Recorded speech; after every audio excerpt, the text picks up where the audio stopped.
Hi, this is Trena Reynolds at John's Furniture Repair. Let me show you what I got going on in the shop today.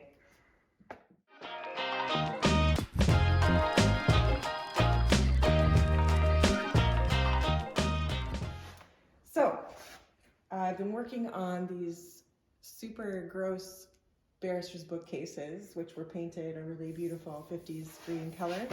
And so we're removing all the paint and getting them back to the nice gold color. Here's a set that we have prepped and stained, ready for clear coats.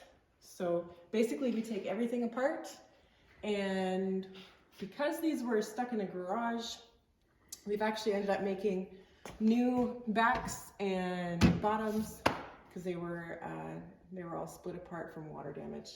So those look pretty good. Next step is finishing those ones and then getting them all to the booth for clear coats. Okay, so we're going to start on this Barrister's case. I've got the top done already, so we're on to tier 1. I'm just going to dismantle the whole thing and get it pieced out, get all the glass out, get all the hardware off, and start cleaning up everything piece by piece.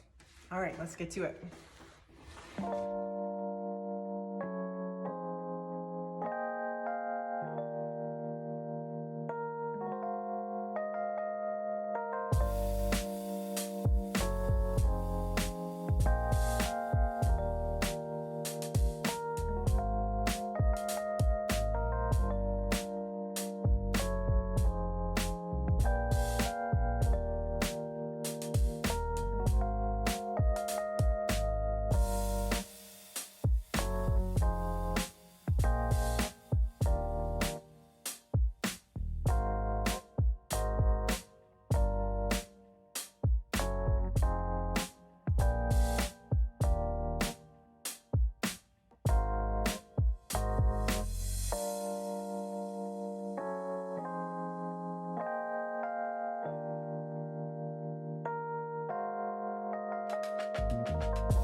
Okay, so I've got everything stripped on this tier. I've got a nice piece of Baltic birch ply that I'm going to make a new back out of. So all of the backs and the bottoms of these pieces I'm remaking.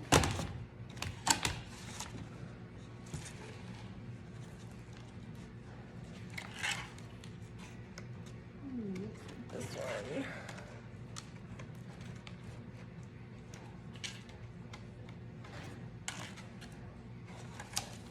Okay, that's just long enough. So we got 10 1/4 here.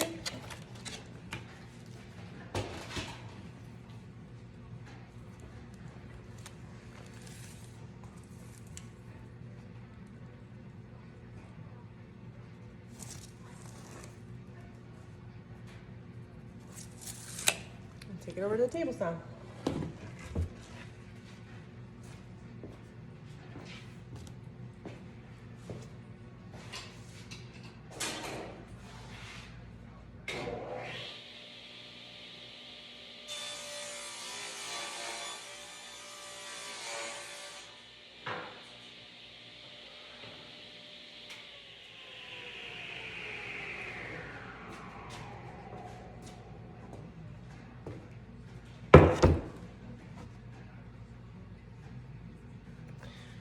Okay, so I got that cut.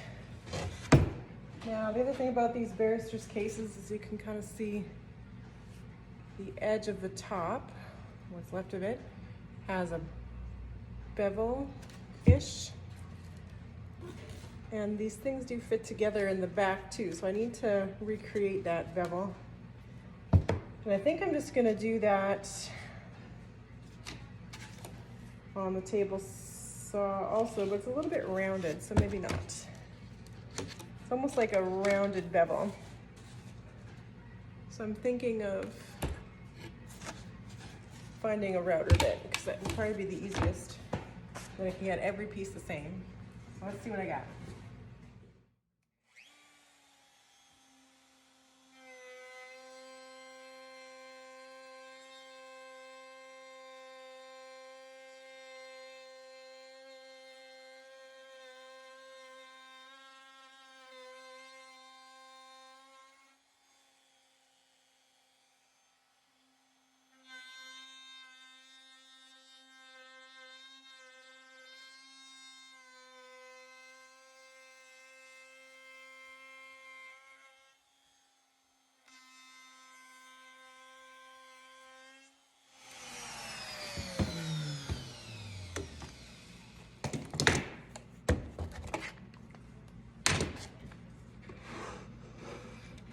Here we go.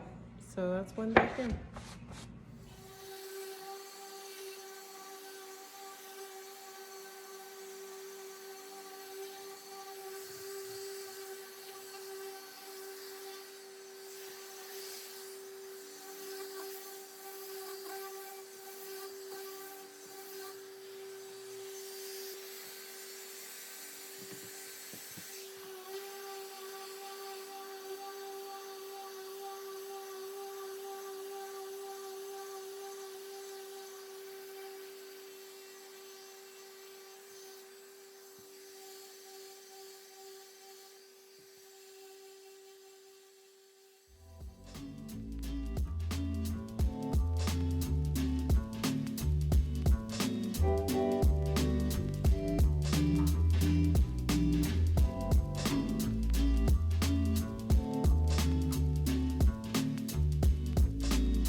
Okay, so I'm going to put the last Barristers case together.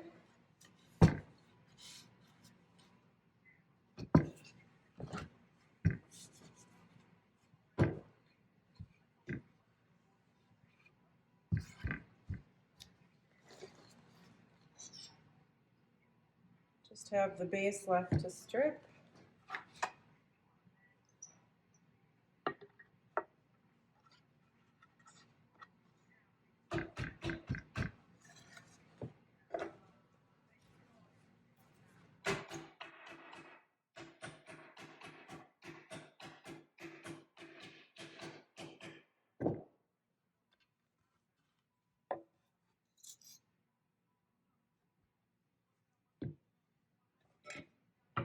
These are really simple to take apart and put together, so if you have a case that you want to redo and it needs a lot of cleanup, it's worth it, because they just go back together so simply.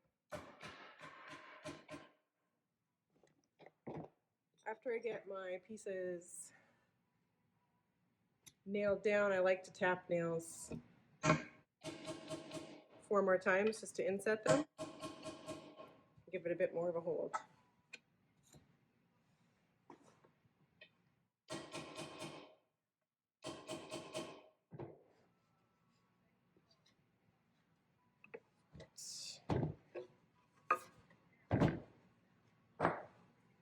Alright, so we got to put the bottom on before those two braces, because they hold everything together underneath. Where did I put my hardware? Here it is.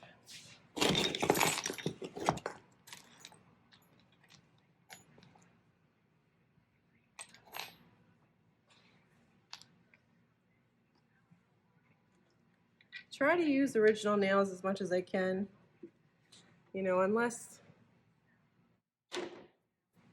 they're beyond using, but a little bit of rust is not a problem.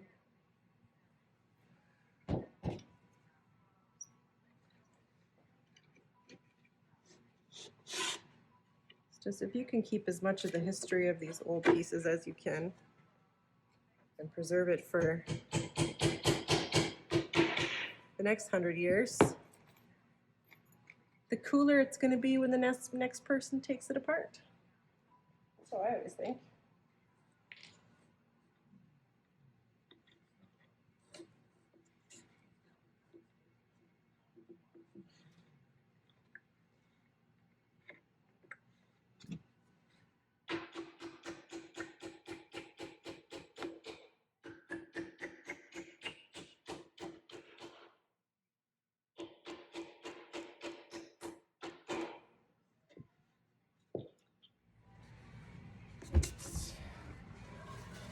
Put it over. I want to make sure that this sits level with the front. Just going to pop that back a little bit.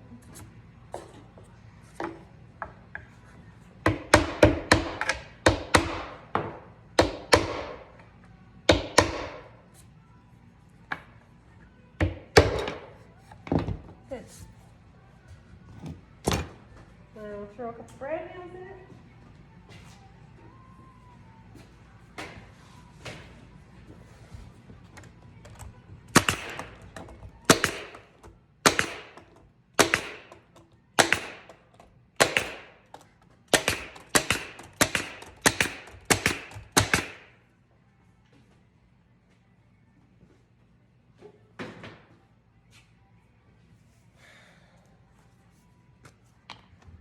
Putty those holes.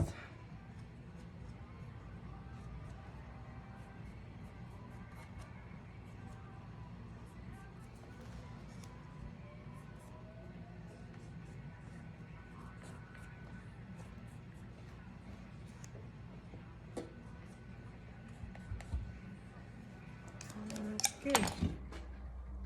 I've decided to make new glass slats, so I just milled these on the table saw. So these will all be a nice tight fit for the glass, so it won't be so noisy when you're opening and closing it. So that's 3 tiers of Barristers cases and the top done.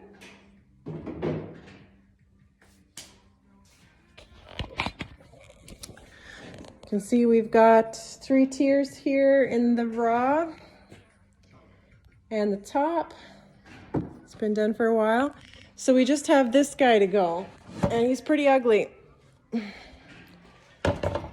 Because this stuff was water damaged, you can see the feet of, you can see the feet of everything, and they're pretty bad. They've got cracks. This is a pretty gross piece. It's got a lot of water damage, a lot of staining, dark stain. Obviously not as complicated to strip, but still will need some prep work, I think. Hopefully the legs are repairable. They've got a pretty interesting little contraption here, I don't know if you can read that.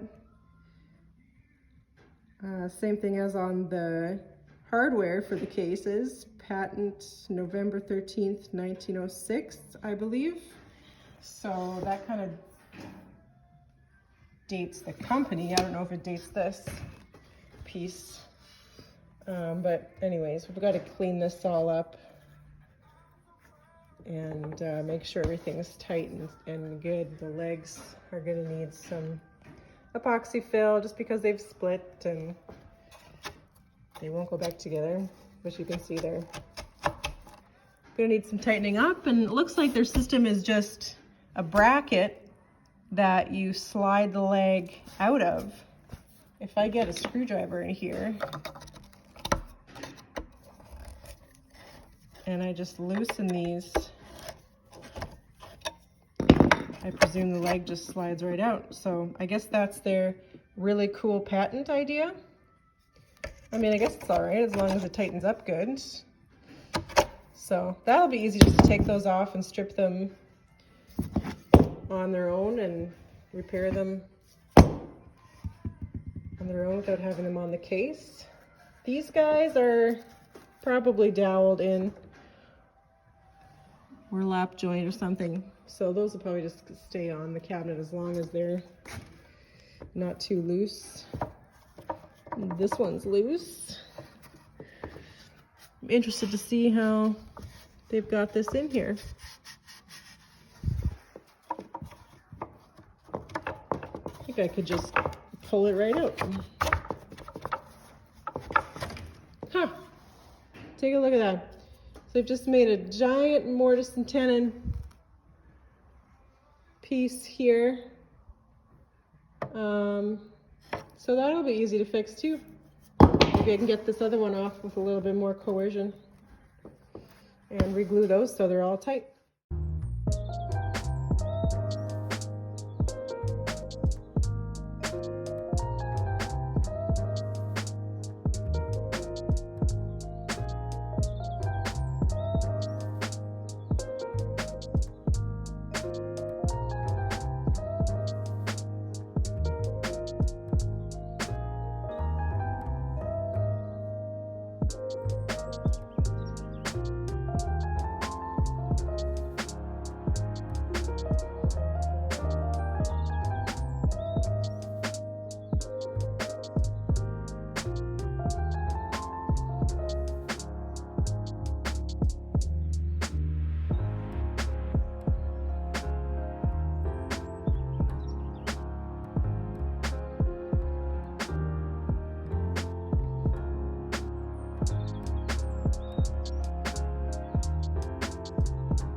Okay, so we're just working on stripping the base of the Barristers case. Got the main part of the base stripped and ready for sanding. I did get the back legs off, and what I'm noticing is that, if you can see here,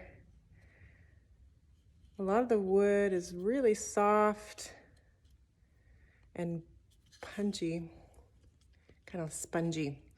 It's rotted basically. So what I need to do to these back pieces is give them a treatment. I've checked out the front pieces. They don't seem to be soft at all. So I'm not gonna need to do this to the front pieces. They'll need some repair anyways. So I've used this product a few times. So wood hardener. So basically it's just a product that seeps into the wood and dries hard and kind of coats and protects all the pieces that are soft. And you can use it, it's used a lot on like windowsills and stuff like that, but I've found even on this type of application, I can soak the feet in this stuff, do a couple of rounds, and then do the repairs to the surface wood that need it. So I'm just going to just liberally just pour it onto the base here and just let it soak in. I don't care if it's messy. We need quite a bit of sanding and work on this, so if it gets other places, I don't really care. Into the bottom of the foot. I'm just gonna treat that whole foot like that, and then just let it sit and dry. Same thing on this one. Just let it soak into the end grain. Get it on the sides, on the back there. Good. It's a mess. But anyways, that's what I'll do to these. Might need 2 applications, but after that we'll sand them and then use the epoxy putty to fix the base of the legs. It's not a big enough chunk that I'm gonna saw off and put a new piece of oak on it. If it was, I would, but epoxy putty will be fine there. All right, so I just have these 2 guys to strip.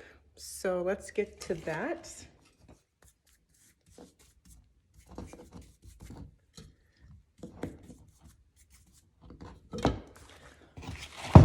You'll notice I'm really bad at wearing gloves and wearing masks and being safe. So drop me a line in the comments. Say, trying to smarten up.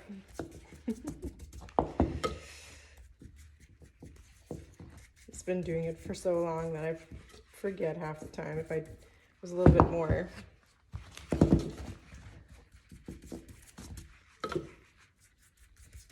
if I had made a routine of it, it wouldn't be so hard to forget, I guess. Safety first.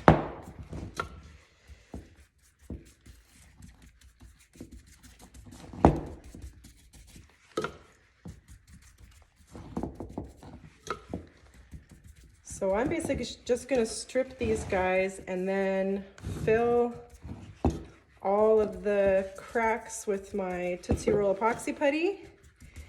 And because these have such dark stains on them, I'm gonna give them a fairly good sand on the belt sander first.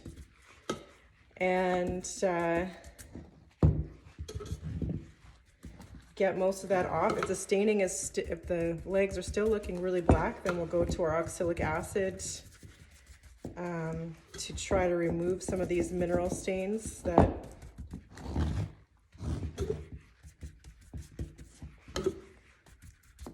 have happened over the years.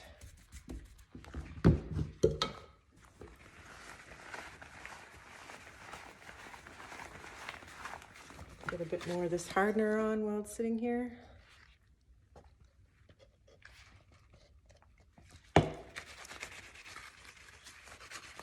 This will just rub it in over the whole thing. Do the same to this one.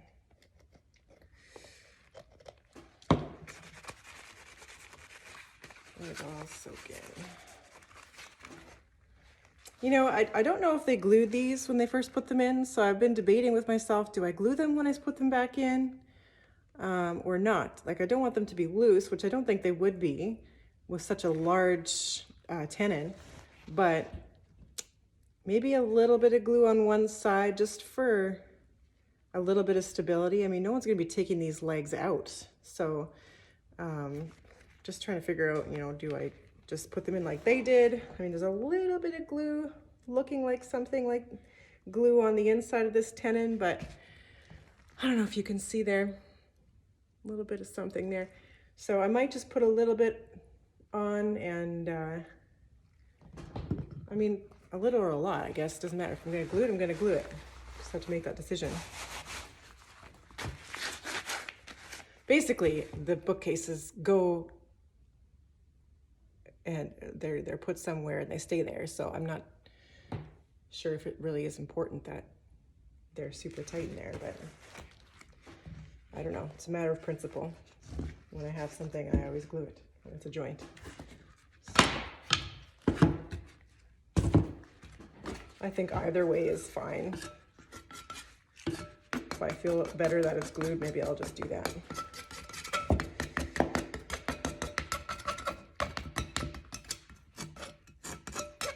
This job is so interesting because you're constantly running into things that you haven't seen before and having to make decisions on the fly. Like, I've never seen these brackets on a barrister's case stand before. I've only seen the scissor type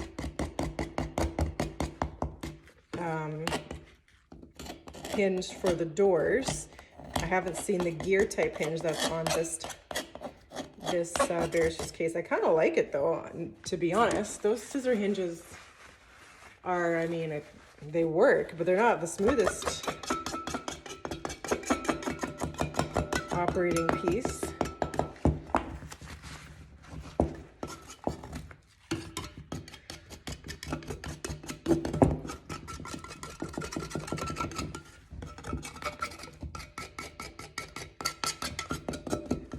Gonna work all the chunks off of here.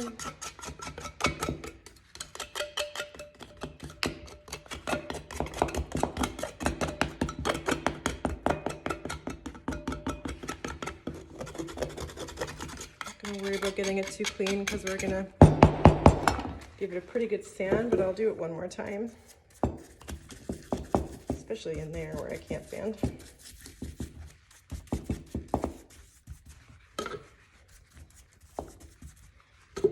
I think one of my favorite jobs is removing paint from beautiful furniture because it's such a big transition. It's always so rewarding to get it all clean.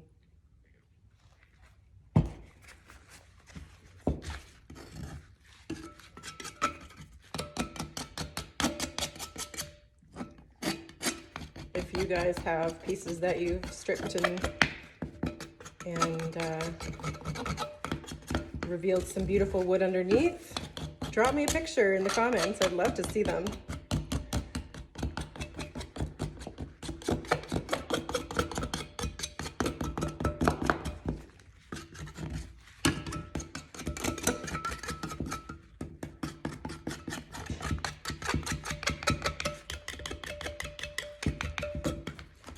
We've got a ton of transformations like that on our Facebook and Instagram page too, if you want to see some more major transformations. I remember when I was working with my dad, and he had because there was no internet and Instagram and Facebook to have all these things posted on public forum, he just had a stand that he made in the front of his office and a before and afters photo album. And people would come in and they would go through the pictures and just ooh and ah, and they loved looking at those pictures. And I kind of think it's charming to think back to, you know, he still wanted to share all those projects, and in a way it's kind of the same as what we're doing now, but we can just get so much more people able to view the content, which is so nice because it's honestly a trade where I don't see a lot of young people going into it anymore. And I've got a daughter who pretty much knows how to do the majority of things in here. And I just feel like we need to pass this on and keep people going in this trade. There's no machines that they make to refinish old furniture. And I'd hate to see a world where there's nobody who can fix something that's a beautiful piece. We've got to keep these things around. It's the history.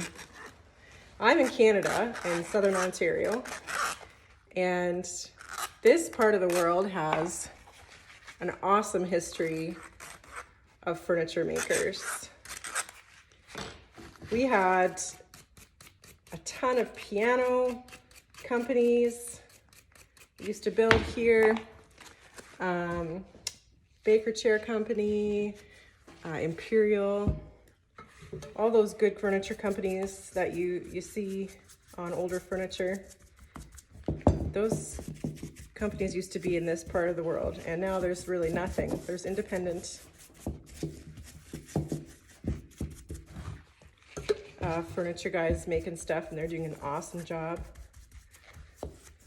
I know there's a lot of talented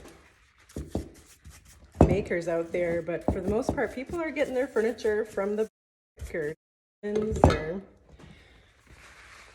big box stores that get all their stuff from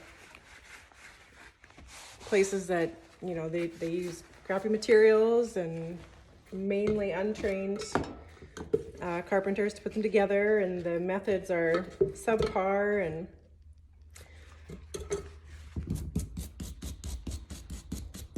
they're just not made to last. But it's a different world today than it used to be. I mean, people used to buy whole homes worth full of furniture. It was an investment, and that furniture was passed down from generation to generation, and it was kept up. Now, people don't do that anymore because grandma's taste isn't your taste. Which is why when I have a customer coming in with their grandma's china cabinet, and they're like, you know, I love this china cabinet, but it doesn't match what my decor is. And they're like, I wonder if I could paint it. And I'm like, of course you can paint it. If that's what's gonna make it work in your house, then all the power to you for taking the time and paying the money to have it a part of your life. I think that's a great idea. And I always clear coat my painted pieces so that in the future, if somebody wants to take it back to the wood, it's not a problem. And like whatever we can do to keep the furniture from ending up in the landfill, which is the saddest thing, to see a whole set of beautiful handcrafted, gorgeous wood furniture just dying in the landfill. But I mean, most of it, you know, it's ugly, it's old, it's beat up, the style is outdated, and it's hard to, you know, to know what to do with it. And a lot of people just stick it in the basement in their garage for 25 years. Then one day they either decide, okay, I'm gonna either keep this or it's getting hucked. And it's too bad. But I mean, we can do anything with furniture here. We can bring it into the modern day gray tones, as you've seen on other projects of mine. I'll give you lots of examples where something looked,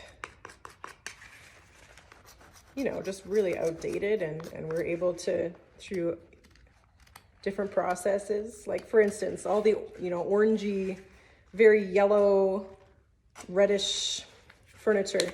Well, we can use bleaches and bleach toners, and we can take them into the gray and neutral zones if that's what's working in your house. That's what a lot of houses have these days. It's not undoable.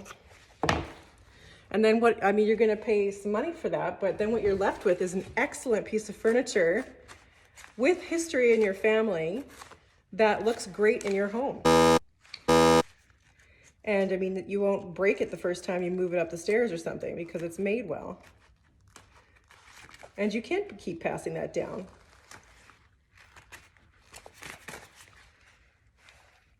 All right, pretty ugly leg. So I've done some epoxy fill. I had some extra epoxy a couple times I just jammed in the leg while I was working on other things. But it looks like it is a little soft right here where probably some moisture got in. So I'm just gonna do the same thing I did on the other ones. I'm gonna actually just pour that stuff right into that area there because I think it's got a bit of dry rot.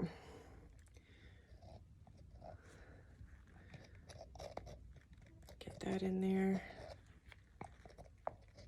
Looks like I'm gonna need some more soon. Anyways, I'll just rub that into the whole leg.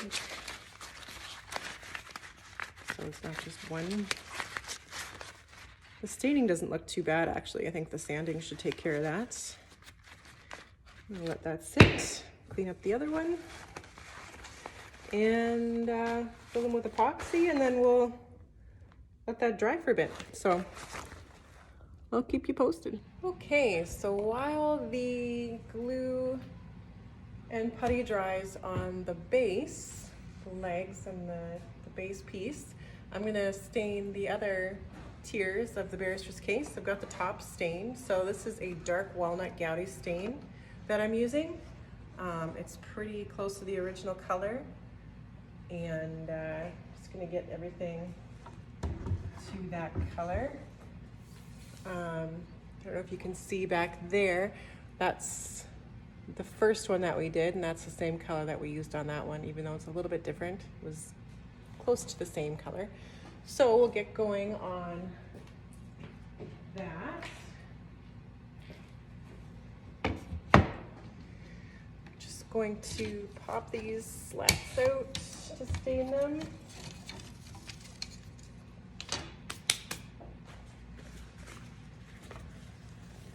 So the stain I'm using is a pigmented stain. I'll show it to you guys here. Gouty's dark walnut pigmented stain, solvent based. So it's a stain that you wipe on and you wipe off. And wiping off is an important step because you don't want to just paint it on in this application. You want that beautiful figured oak to shine through. And I don't do coats of stain. One application and that's the color. I've never done coats of stain. I'm not really sure what that refers to when people say that. I think it must have come from the world of exterior stains where your stain is actually your finish. And I mean, I've had to brush stain on for touch-ups and stuff like that, but I don't really consider that staining. That's more like touch-up brush work. And sometimes I wipe off less than other times, but I always wipe off. So, let me get you guys a little closer here so you can see the color pop.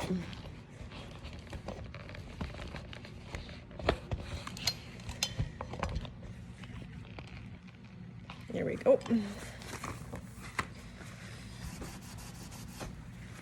can see it just has that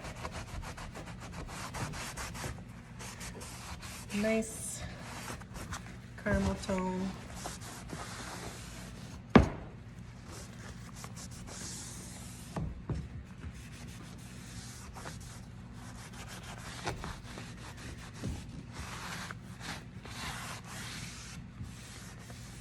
Now, I don't even think that these pieces were actually stained in the original finish, but here's the problem with painting furniture, especially on a grainy piece of oak.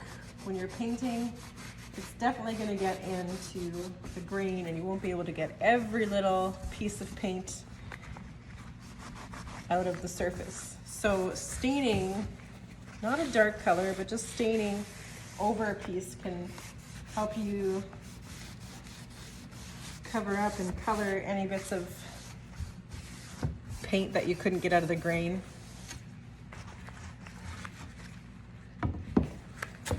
So usually when I have a customer who's bringing in a piece that has been painted, first of all, I kind of do a test area to make sure that the paint was done over a finish, which makes it way easier to remove. And second of all, I usually tell them that we are going to need to put a stain over the entire piece, or a color or a toner, just because inevitably there will be areas where the finish was worn off, or there wasn't a finish, where the paint has gotten right into the grain, and to go back to a natural, no stain, no color finish is probably not gonna look very good. So this kind of just ensures that I'm getting a nice, even color across the whole piece and covering up any little white specks of paint that I haven't been able to get out of the piece. Now these pieces cleaned up really nicely. I've had some pieces that, you know, it's just, you're not getting the paint out of it. These ones actually cleaned up really nicely, and that's thanks to the finish that was left on it. Okay, so there's the door. Put this aside.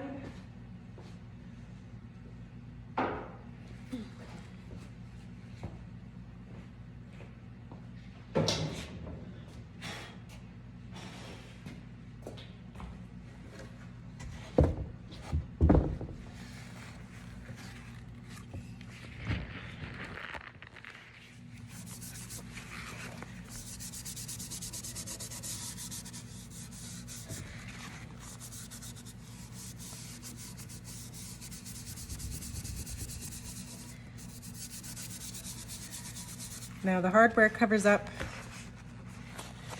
these boards when it goes back on, so you don't have to worry about seeing the sides of those. And the sides of these guys, I usually just put a little bit of stain on that end there, but you won't see them either because they're underneath the next tier. But just for being neat, I'll put some stain on those.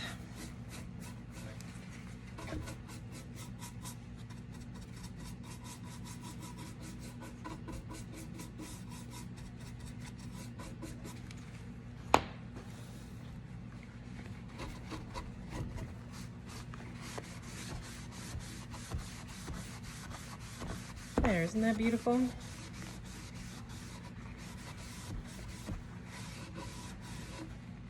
I mean, it's a fairly traditional color, and maybe not my most favorite color, but it looks right in this, on this piece. A little piece of glue there. I don't know if you can see, but just right here, remember we glued these down, there's a little bit of glue transfer there. Whenever I find that, all I do is take a piece of 120 sandpaper and just give that area an extra sand, because obviously there's some glue there that's not allowing the stain to penetrate down. And then I just get some extra glue there. Stain. It's hard to work and talk. Confusing. There, that's better. Good. This, you guys can see the inside.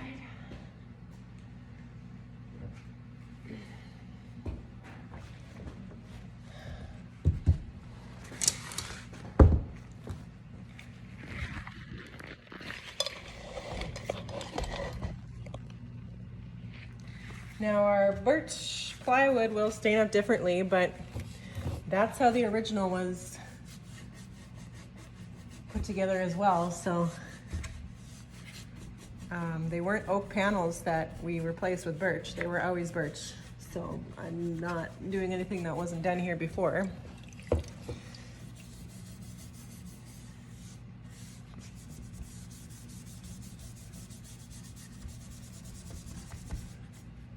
I usually like to prep sand up to 180.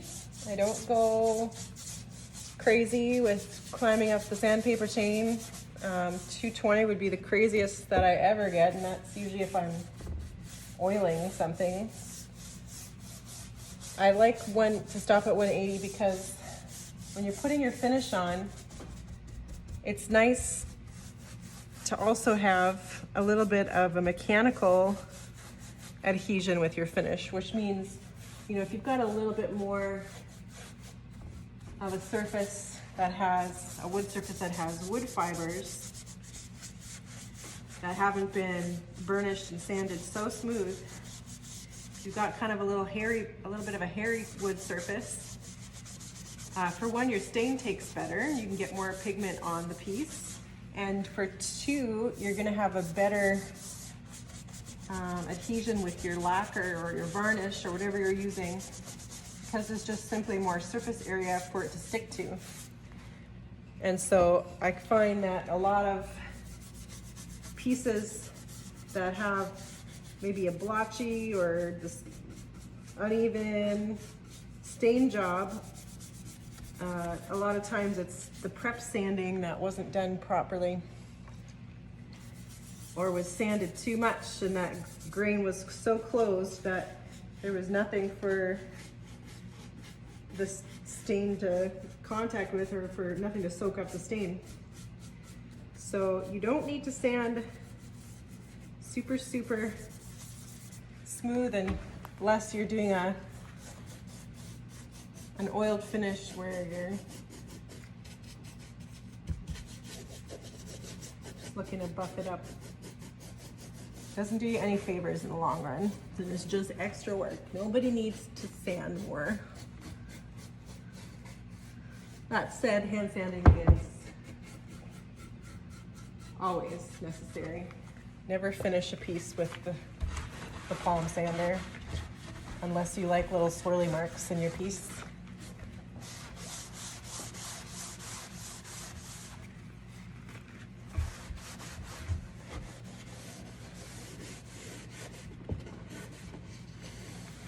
Even the nicest palm sanders still leave a mark.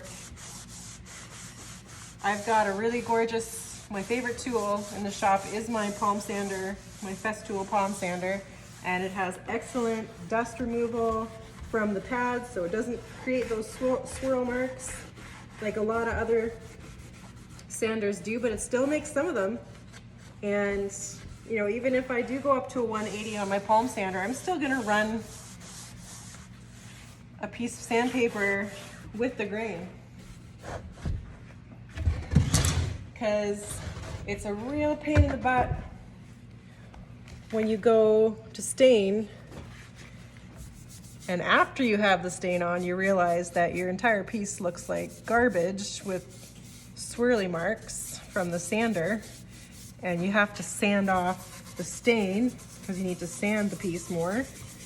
And your sandpaper's filling up with stain, and you waste a whole bunch of sandpaper and a whole bunch of time, and you gotta stain it all over again. Why not just do it? You know it's gonna be there. Do it from the start. Save yourself the hassle. I mean, I've mostly learned from doing things the wrong way first. So this is speaking from experience.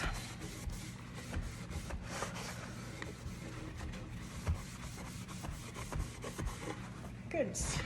Okay, so the one thing I noticed on the inside here, I don't know if you can tell, not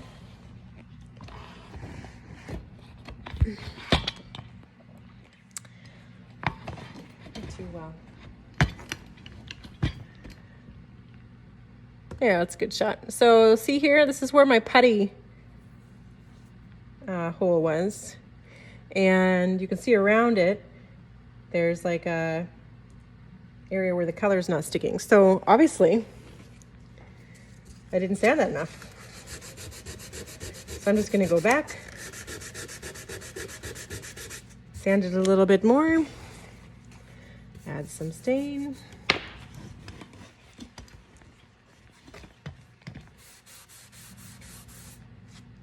And even it out. There's a few of those, so I'll get to doing that.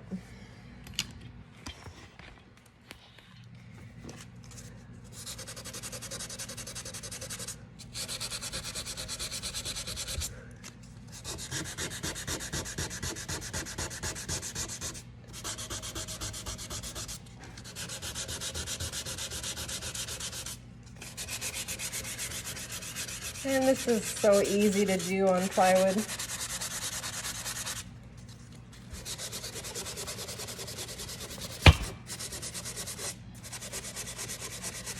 Having that putty halo, it's a common problem.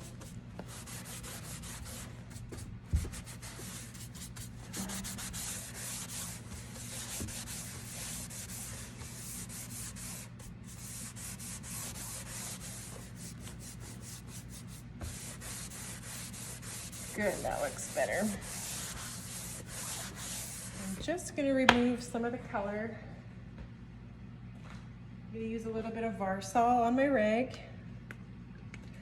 And I'm just gonna wipe a bit of the color off of this plywood.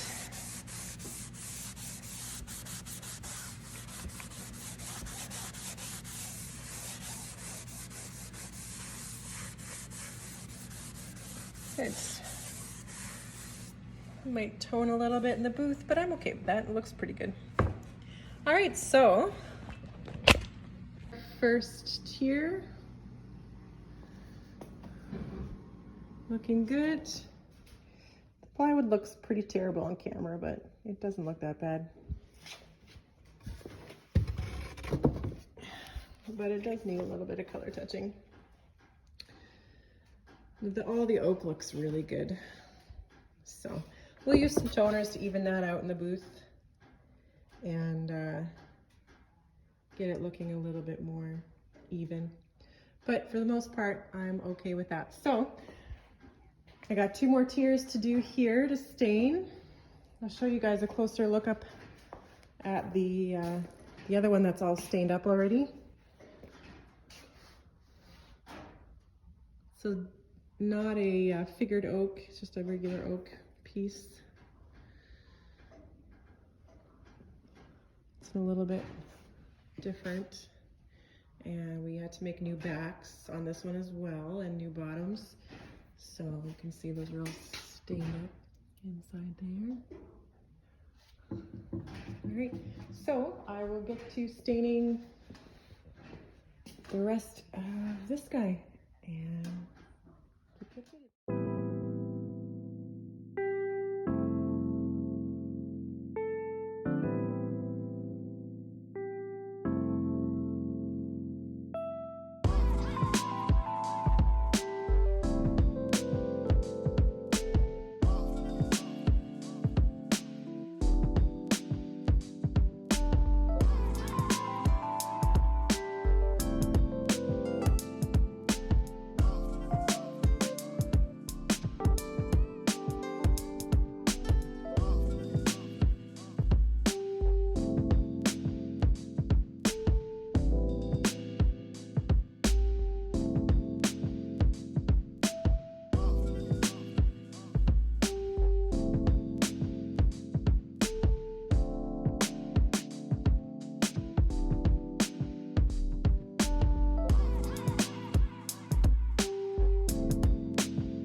Okay, so I've got the back panels stained up and ready to go on it. So I'm just going to use a brad nail. And these panels stained up a little light, so I'll have to tint them in the booth. So I want to leave about a 1/4 inch sticking up over here, but I can see exactly where it needs to be right here. So I'm going to pin it on the bottom first so I know exactly where it's going to be.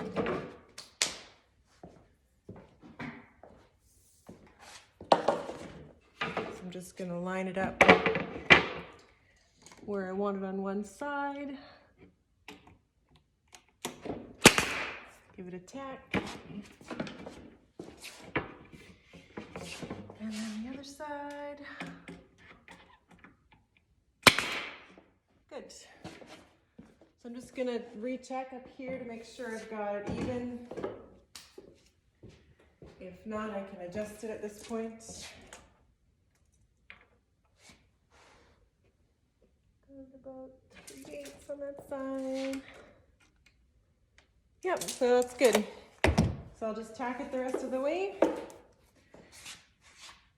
On the bottom first.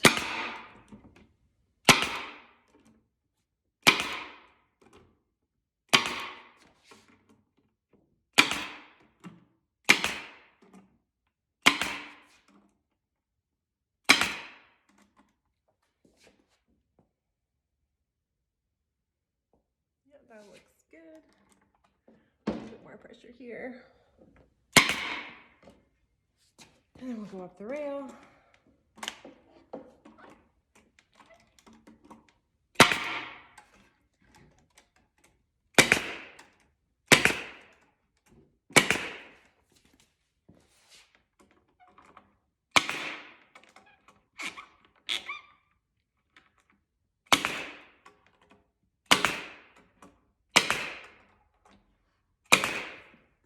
Good. So last thing I'll check is just to see how the top channel fits in. Everything. Good. This piece got a little bit of a bow, but it's not too bad. This little pin here kind of keeps it from going too far. But that looks good. So I'll do the other 2 cases, and then we'll be off to the booth for clear coats and tinting. I can show you what it looks like on the inside.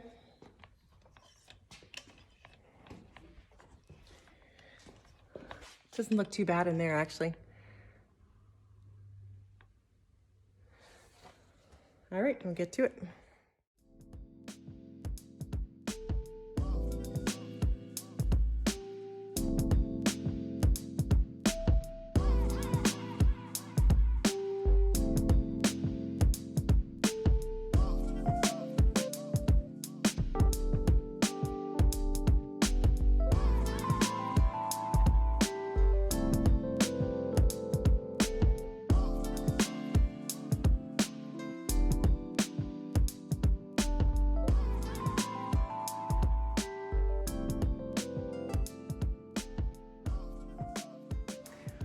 Okay guys, so I've got just a good sealer coat on the 2 cases and the doors, on the back of the doors anyways.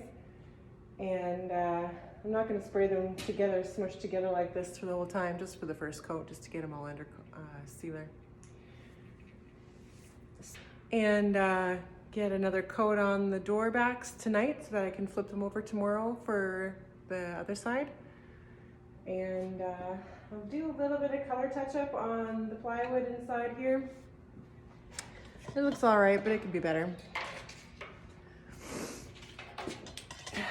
You can just see a little bit of light spots in here, stuff like that.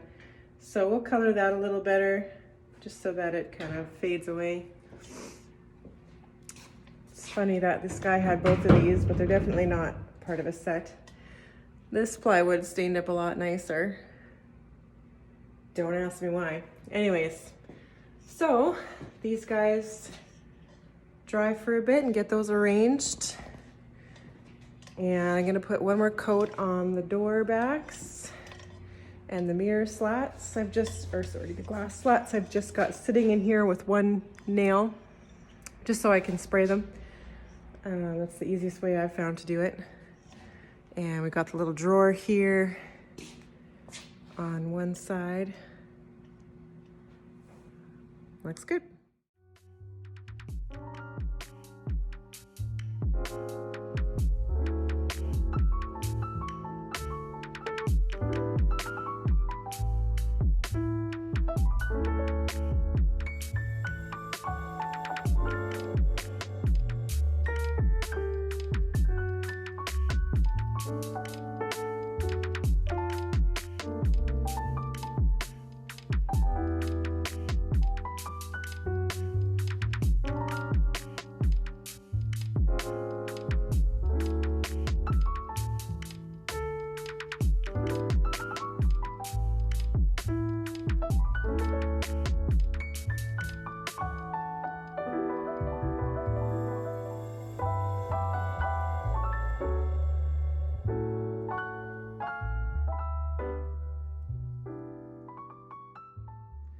Okay, so clear coats are on, 3 coats of lacquer on everything, and all the hardware is installed.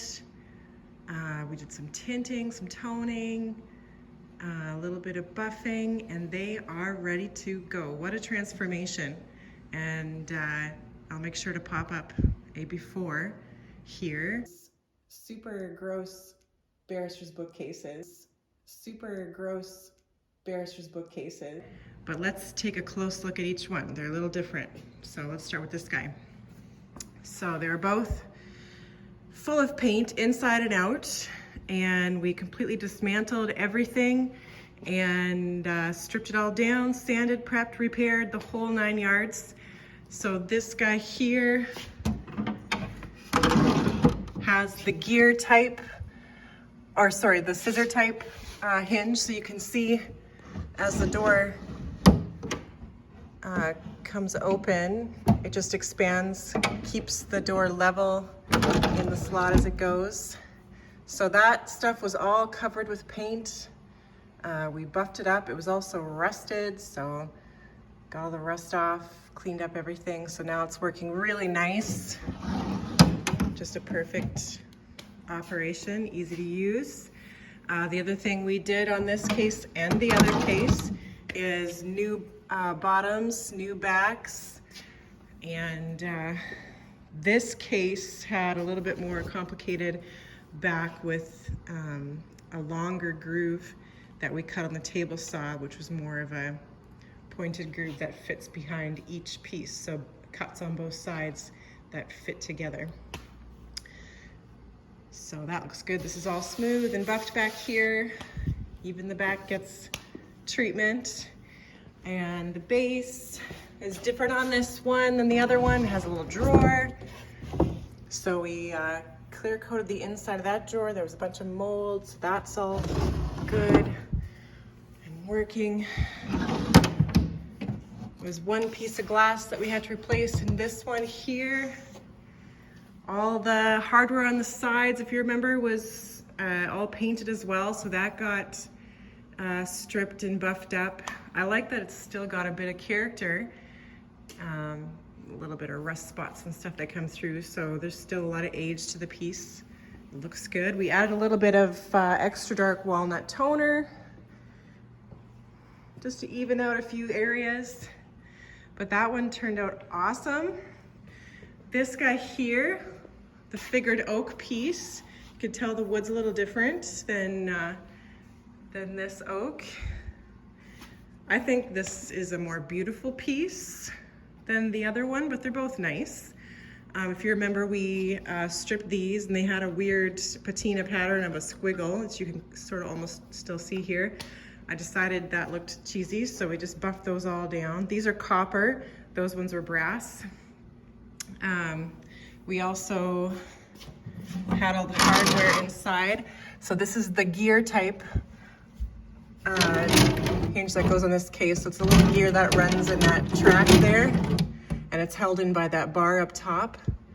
So that's the thing I've seen for the first time now. So my dad's seen it a few times, but not me. So this one also got new backs and bottoms, and those are looking really good.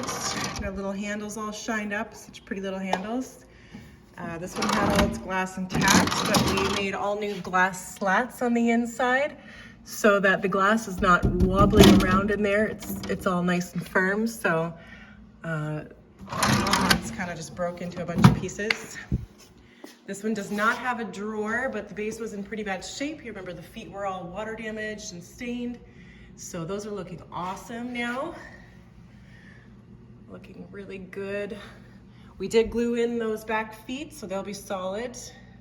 And we toned this one with extra dark walnut as well to give it a little bit more of an even finish. You can see our back panels here with the little bevel that we cut. Looking pretty good. So pretty huge job, pretty awesome transformation. I'm really happy with how it turned out. Customers coming next week to pick them up, and I'm excited to see what they say. All right, guys, thanks for joining me on this journey. Join me again for the next one.